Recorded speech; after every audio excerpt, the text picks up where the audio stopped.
શક્તિપીઠ બહુચરાજીમાં માગશર સુદ બીજના દિવસે માં બહુચરને રસ રોટલીનો પ્રસાદ અર્પણ કરાયો।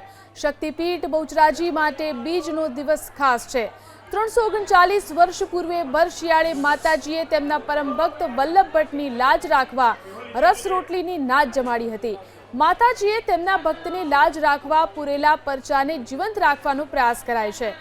માતાજીને 3500 લીટર રસ રોટલી અને 1100 કિલોનો અન્નકૂટ ધરાવાયો।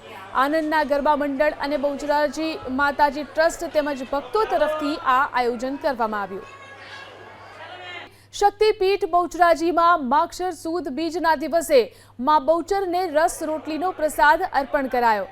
શક્તિપીઠ બહુચરાજી માટે બીજનો દિવસ ખાસ છે। 339 વર્ષ પૂર્વે ભર શિયાળે માતાજીએ તેમના પરમ ભક્ત વલ્લભ ભટ્ટની લાજ રાખવા રસ રોટલીની નાદ જમાડી હતી। માતાજીએ તેમના ભક્તની લાજ રાખવા પૂરેલા પરચાને જીવંત રાખવાનો પ્રયાસ કરાય છે।